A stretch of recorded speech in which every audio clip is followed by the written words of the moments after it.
घर में बहू आने के बाद कैसे रहना चाहिए। एक पिता ने अपनी पत्नी और बेटे को बड़ी सरलता से समझाया। एक शहर में एक परिवार रहता था। उस परिवार में एक लड़का और उसके माता पिता रहते थे। पिता एक दुकानदार था जिसका नाम दीपक था। वह अपने बेटे को भी दुकानदारी के बारे में सिखा रहा था। जीवन अच्छा चल रहा था, सभी घर में खुश थे। एक दिन लड़के के लिए एक रिश्ता आया और दीपक ने सोचा कि अब अपने लड़के का विवाह कर देना चाहिए। अब हमारा लड़का दुकानदारी भी अच्छे से जान गया है और उसे काम करने में कोई परेशानी नहीं होगी। दीपक कुछ सरल स्वभाव का व्यक्ति था और उसकी पत्नी थोड़े पुराने और चिड़चिड़े स्वभाव की थी। दीपक की पत्नी ने कहा कि हमें सोच समझकर ही रिश्ता करना चाहिए, हमें पहले देख लेना चाहिए तभी आगे बढ़ना चाहिए। दीपक ने अपनी पत्नी से कहा कि अब तुम्हें अपने व्यवहार में बदलाव लाना चाहिए। अब लड़के का विवाह हो रहा है, इसीलिए हमें भी उनके अनुसार ही रहना होगा। पत्नी ने कहा कि मैं क्यों अपना व्यवहार बदलूं, मैं तो बिल्कुल सही हूँ। दीपक बहुत ही समझदार था। उसने अपनी पत्नी से कहा, मेरी बात ध्यान से सुनो। अब तक हमारा बेटा हमारी हर बात को मानता था, लेकिन जब लड़के की शादी होगी तो कुछ बातों में बदलाव आएगा।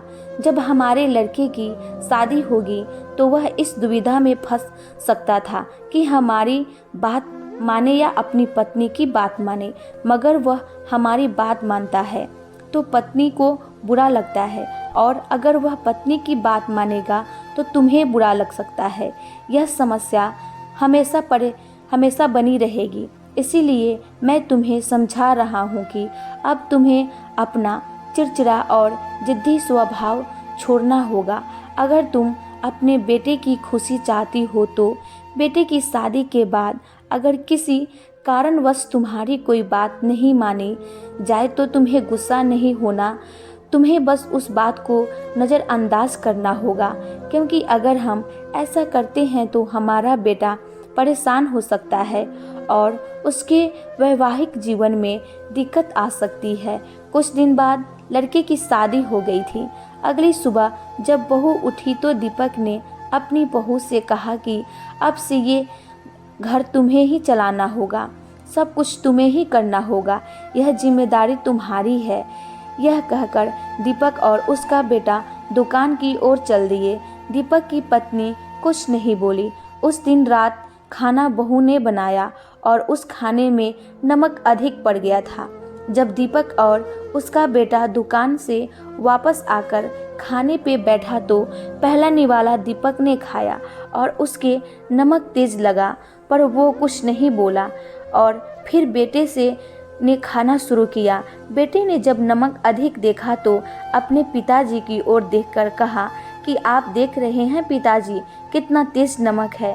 बेटा जैसे ही अपनी पत्नी से कुछ कहने को कहता, दीपक ने बेटे से चुप रहने को कहा और बोला कि कुछ भी कहने की ज़रूरत नहीं है, चुपचाप खा लो।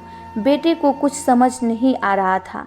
तभी पत्नी ने जब खाना खाया तो वह भी कुछ बोलने वाली थी, तो दीपक ने उसे भी कुछ बोलने से मना कर दिया। जब खाना समाप्त हो गया तो सभी लोग खड़े हो गए और दीपक बाहर टहलने गया। पिताजी के पीछे लड़का भी चला गया और अपने पिताजी से पूछा कि आपने आज इतना अधिक नमक खाना क्यों खाया।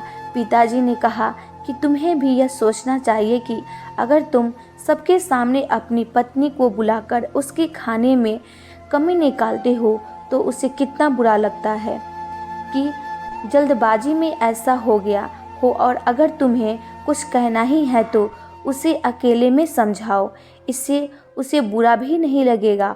और बोले, बेटा वो तुम्हारी पत्नी है, वो अपना घर छोड़कर तुम्हारे भरोसे ही तो इस घर में आई है।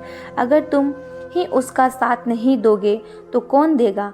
तुम्हें अब अपनी गृहस्थी बड़े देखकर चलानी होगी। बेटे को पिता की बात समझ आ गई थी।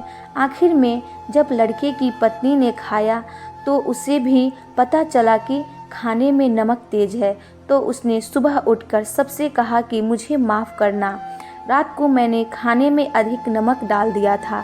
पिताजी ने कहा कि इसमें कोई गलती नहीं है, ऐसी गलती तो किसी से भी हो सकती है। बेटे की पत्नी ने माफ़ी मांगने के बाद दीपक की पत्नी ने सोचा, आगे से मैं भी बहू को कुछ नहीं बोलूँगी, उसे हमेशा प्यार से ही समझाया करूँगी।